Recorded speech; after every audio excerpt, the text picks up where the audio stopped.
नमस्कार। क्या हमारी दवाओं का जो खर्च है वो अब बदलने वाला है? देखिए, हाल ही में भारत सरकार ने दवाइयों पर लगने वाले टैक्स में कुछ बहुत बड़े बदलाव किए हैं। तो आज हम यही समझने वाले हैं कि इन बदलावों का असल मतलब क्या है और इनका हमारी जेब और सेहत दोनों पर क्या असर पड़ सकता है। और यही वो बड़ा सवाल है जो आज की हमारी पूरी चर्चा का सेंटर पॉइंट है। क्या सरकार का ये कदम वाकई मरीजों के लिए एक वरदान है, या फिर ये दवा बनाने वाली कंपनियों के लिए एक नई चुनौती खड़ी कर रहा है? चलिए इसे को समझने की कोशिश करते हैं।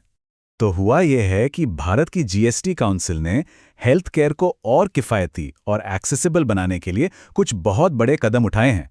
और हाँ, ये कोई छोटे-मोटे बदलाव नहीं है। ये एक बड़ी पॉलिसी शिफ्ट का हिस्सा है जिसका सीधा सा मकसद है इलाज को सस्ता बनाना। ठीक है, तो सबसे पहले सीधे नंबर्स पर आते हैं। आखिर ये बदलाव हैं क्या? जीएसटी रेट्स में कितनी कटौती हुई है, चलिए देखते हैं।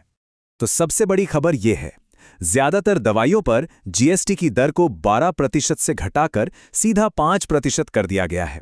मतलब ये एक बहुत बड़ी कटौती है जो लगभग हर तरह की दवा पर लागू होगी।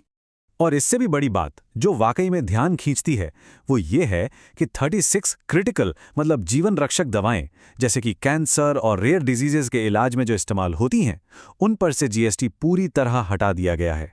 जी हाँ, बिल्कुल जीरो टैक्स। और ये कहानी सिर्फ दवाओं पर खत्म नहीं होती।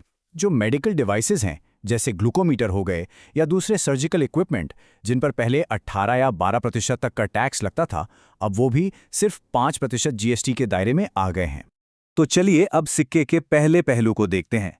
इन सब बदलावों का मरीजों और आम जनता के लिए क्या मतलब है, उनके लिए क्या अच्छी खबर है। देखिए, ईवाई की एक रिपोर्ट इस पॉलिसी के सबसे बड़े फायदे को बहुत अच्छे से बताती है।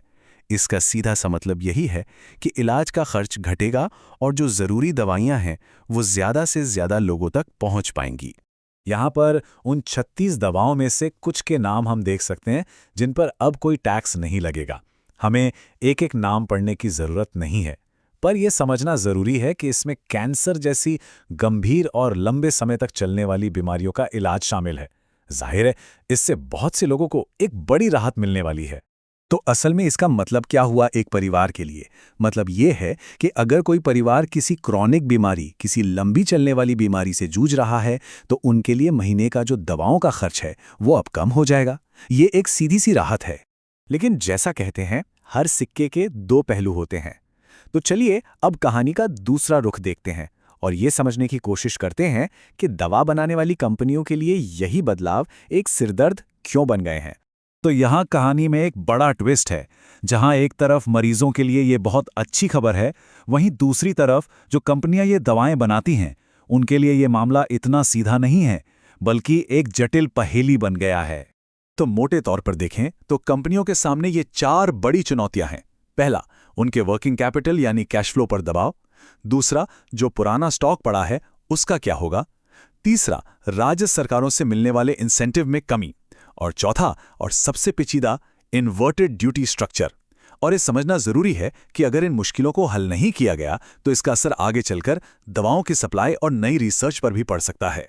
तो चलिए अब इस सबसे मुश्किल वाली पहेली पर फोकस करते हैं, इन्वर्टेड ड्यूटी स्ट्रक्चर। सुनने में थोड़ा टेक्निकल लगता है ना, पर चिंता मत कीजिए, हम इसे एक बहुत ही आसान से उदाहरण से समझेंगे। तो आखिर ये इन्वर्टेड ड्यूटी स्ट्रक्चर है क्या भला? देखिए, सीधे शब्दों में कहें तो ये एक ऐसी सिचुएशन है जहां कंपनियां दवा बनाने के लिए जो कच्चा माल यानी इनपुट खरीदती हैं उस पर टैक्स ज्यादा देती हैं, और जब वो तैयार दवा यानी फाइनल प्रोडक्ट बेचती हैं तो उस पर टैक्स कम वसूल पाती हैं। इस टेबल से यह समस्या बिल्कुल साफ हो जाती है। देखिए, कच्चा माल यानी जो एपीआईज होते हैं, एक्टिव फार्मास्यूटिकल इंग्रेडिएंट्स, उन पर टैक्स अभी भी 18% ही है, वो नहीं बदला। लेकिन जो तैयार दवा है उस पर टैक्स घटाकर सिर्फ 5% कर दिया गया है। तो ये जो गैप है 18% और 5% का, यही असंतुलन कंपनियों के लिए एक बड़ी मुसीबत बन गया है। चलिए इसे एक बेकर के उदाहरण से समझते हैं। सोचिए, एक बेकर है, वो आटा खरीदने के लिए 18% टैक्स देता है, ये उसका इनपुट कॉस्ट हो गया। लेकिन जब वो उस आटे से बनी ब्रेड बेचता है तो सरकार कहती है कि वो ग्राहक से सिर्फ 5% टैक्स ले सकता है। अब क्या होगा? उसका ज्यादा पैसा टैक्स में ही फंस गया ना, कैश फ्लो की दिक्कत हो गई। बस फार्मा कंपनियों के साथ भी आज ठीक यही हो रहा है। तो सवाल ये उठता है कि इसका हल क्या है? अब आगे क्या होगा?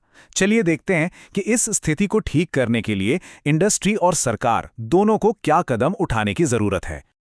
तो आगे का रास्ता क्या है? देखिए, कंपनियों को अपने सिस्टम और प्राइसिंग को अपडेट करना होगा। उन्हें सरकार से बात करनी होगी कि भाई कच्चे माल पर भी टैक्स रेट कम करो ताकि ये बैलेंस हो सके। इसके अलावा जो टैक्स क्रेडिट जमा हो गया है उसका रिफंड मिलना बहुत जरूरी है। और हाँ, जो पुराना स्टॉक है उसे कैसे मैनेज करना है इसकी भी प्लानिंग करनी होगी। तो आखिर में हम उसी सवाल पर वापस आते हैं। लक्ष्य बहुत अच्छा है, इसमें कोई शक नहीं, सभी के लिए सस्ती और सुलभ स्वास्थ्य सेवा। लेकिन असली चुनौती ये है कि जो इंडस्ट्री ये सेवाएं दे रही है वो खुद भी तो हिलती रहे, है ना? क्या भारत इन दोनों जरूरतों के बीच एक सही बैलेंस बना पाएगा? खैर, इसका जवाब तो आने वाला वक्त ही देगा।